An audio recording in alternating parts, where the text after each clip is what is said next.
One of the things I've noticed now that I've been in business for many, many years and have had the pleasure of hanging out around other entrepreneurs and founders is that ADHD is very prevalent within entrepreneurship.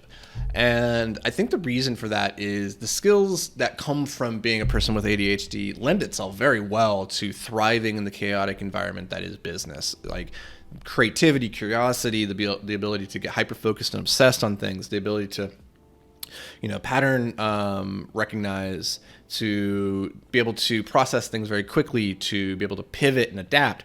These are all things that people with ADHD tend to do very, very well. And so it's not surprising then that it seems to be like this self-selecting bias for ADHD entrepreneurs to succeed in business. I've seen this over and over.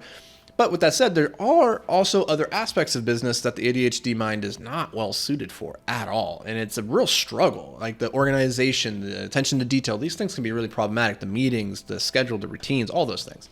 And so the other day, somebody DM'd me and they asked me like, hey, what resources do you have that have helped you overcome ADHD? And I wanted to talk about, 7 things in particular that I think every ADHD CEO or founder or business person, entrepreneur, whatever you want to call yourself, these are 7 things that if you can figure these out, you can manage your ADHD without medication, and you can tap into your superpower more consistently rather than finding yourself on the other side of the ADHD spectrum where you're just frustrated because you can't self-motivate, you can't stay on task, you are constantly getting distracted, and you're feeling overwhelmed. So these are 7 things. Get these nailed down. I think you're going to be doing all right. Number 1 is nutrition. It's got to start. This is super surprising to me because I have never been a nutrition freak. I just eat garbage. I have always eaten garbage. I'm like a pig. But what I realized last year when I started working with my personal trainer, Phil Daru, he put me on a nutrition plan with a very particular macro split. And in there, we cut out a lot of things. We cut out dairy. We cut out gluten. We cut out pretty much everything that could cause inflammation. And what I came to realize was that so many of my ADHD symptoms were exacerbated by certain elements of my nutrition, in particular gluten. And there's a lot of research to suggest that gluten does exacerbate the symptoms of ADHD. And so reducing that one thing in my life had a massive effect in giving me more energy and giving me more clarity of mind consistently throughout the day, more discipline as well, like more willpower to be able to execute towards my goals. I found that very, very interesting because I had always been kind of the guy who laughed at the people who were like, oh, I'm gluten intolerant. And it turns out I might be gluten intolerant. So number 1, get your nutrition figured out. I think that's a super easy hack. Number 2 is exercise. You need to tame your body, get that energy focused in a particular direction. The best way that I know how to do that is through steady state cardio, through getting your heart rate up, and then doing strength exercises. Getting those 3 things figured out and moving your body consistently throughout the day is the best way that I know to maintain mental health, mental clarity, and high energy levels throughout the day. Bar none. Nutrition, exercise, those are the 2 easiest wins. Not to say that they're easy, but the easiest of all the things that we're going to talk about. The 3rd on the list is sleeping. And if you combine these things, nutrition, exercise, and sleep, these are what I call my 3 levers of energy. These are the 3 things that are really going to dictate the quality of your focus throughout the day, your energy levels. And so getting good sleep, it's becoming very almost cliche now. Like the hustle culture conversation has really swung the other direction on that pendulum, where people used to be like, oh, you have time to sleep when you're dead and you should wake up early and all this stuff. Now people are starting to understand like, no, sleep is super important. And if you want to be at your best, like you need to get enough sleep. And I think that's particularly important for people with ADHD who can really struggle to sleep sometimes because your mind is so active, your body's so energized, like it can be really hard to get in bed, stay in bed. And so figure out what is that routine and those things that you can implement into your life that help you sleep more. That's the key. Get better sleep. I did some podcasts on this before, just breaking down like my sleep routine, because last year Jamie and I spent a lot of money getting this dialed, a lot of time, money, and resources getting this aspect dialed in, and I'm finally at a point where I think my sleep is okay. For a period it was great. Now it's come back down, so I need to get like rededicated to it. But go listen to that podcast episode. All right, number 4. is state management. And what I mean by state management is a lot of times the manifestations of your ADHD are born from like the emotions, the energy that you have in any particular moment.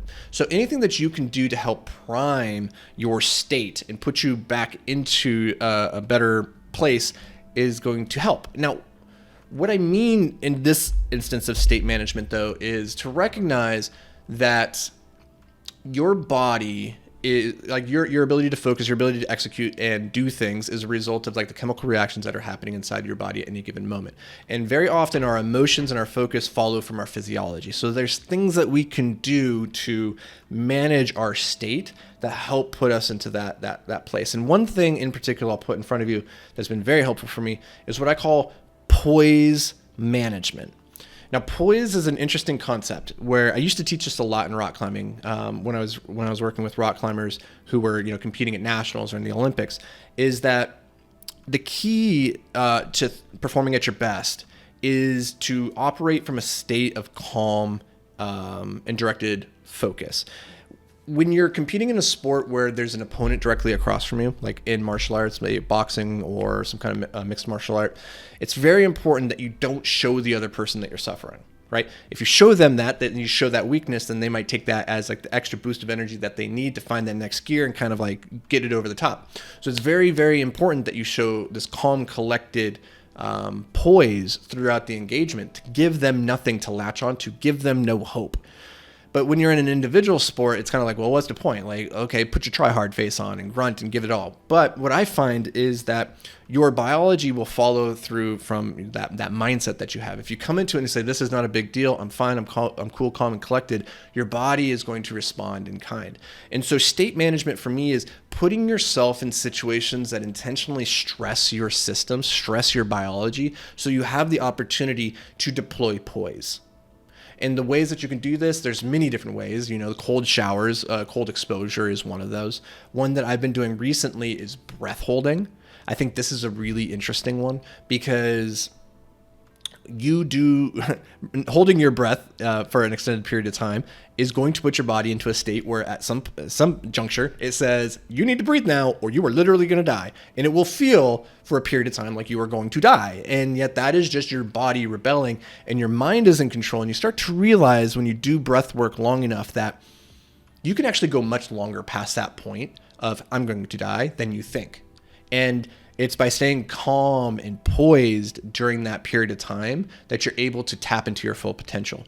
And so I think giving yourself these hard tasks, like physical state management tasks that stress your system, that force you to be calm, I think that's the way that you get enough exposure to it, that you start to develop the type of poise that presents itself regardless of scenario. And that's really what you want, right? Like you want to expose yourself enough to these traumatic events and whatnot so that when they occur in the future, you've been there, you've done that so many times before, you can just execute calmly.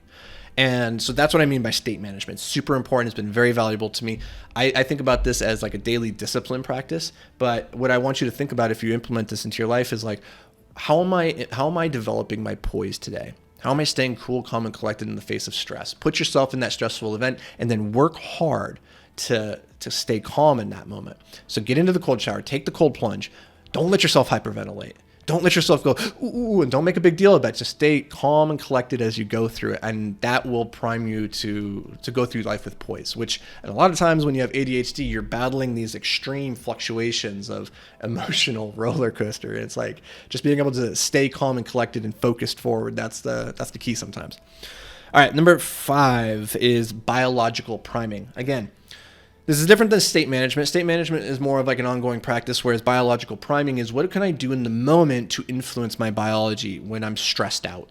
Breathing is a great example of this. When your heart is racing and you're getting out of breath, you can go through very intentional breathing routines that kind of reset. Box breathing is one of these examples where the Navy SEALs do this. You take a deep breath in, you hold it for 4 seconds, and then you take a deep breath in for 4 seconds, you hold it for 4 seconds, you exhale for 4 seconds, and then you hold that for 4 seconds. You just keep doing that routine 4 over and over and over until you get your heart rate slowing down. That's an example of biological priming.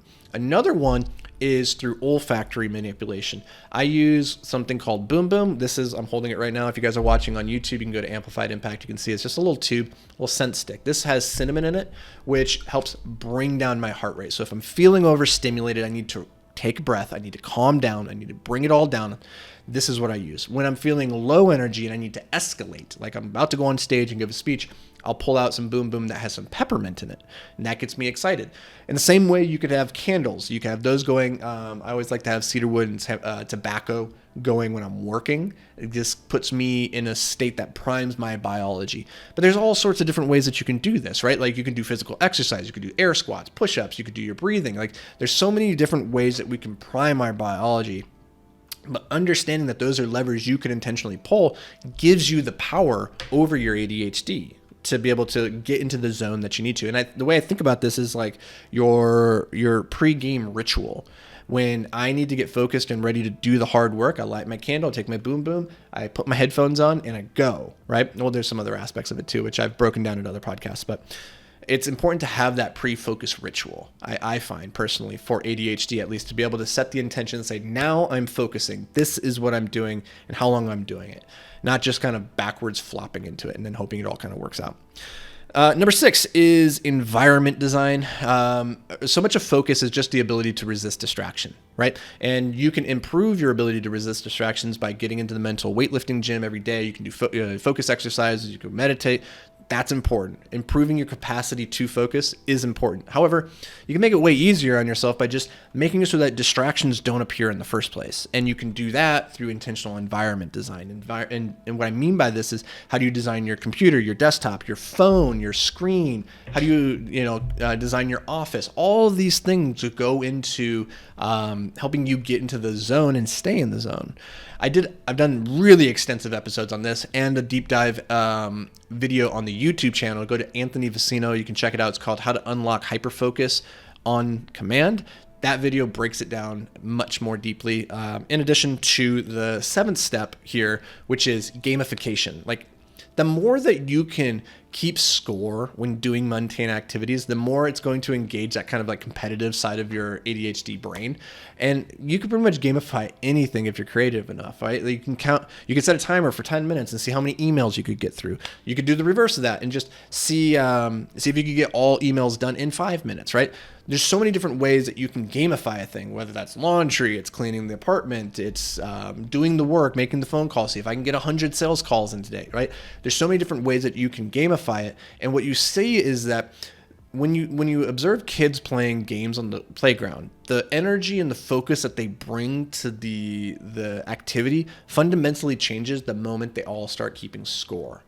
The energy elevates. The importance of the thing elevates, despite the fact that there's really no award being handed out at the end of it. It's still just a game, right?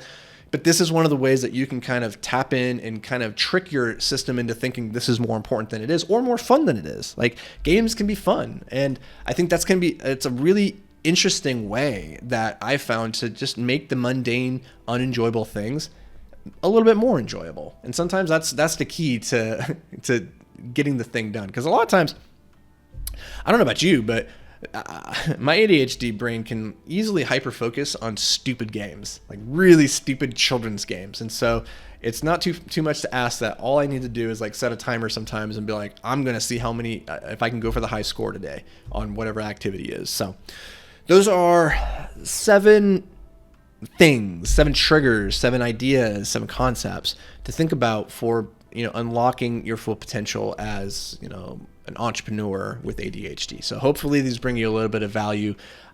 If they did, let me know. Shoot me a review. Give me a DM. Give me a review. Shoot me a DM. Come find me on Twitter. I'm at Anthony Vicino. Come find me on Instagram. That's the Anthony Vicino. I try to respond to as many DMs that I get. So if you guys have questions or things that I can help with or things that you're enjoying, you want more of, let me know. And as always, I appreciate y'all being here. I'll catch you around these parts tomorrow. But until then, stay hyper-focused, my friends.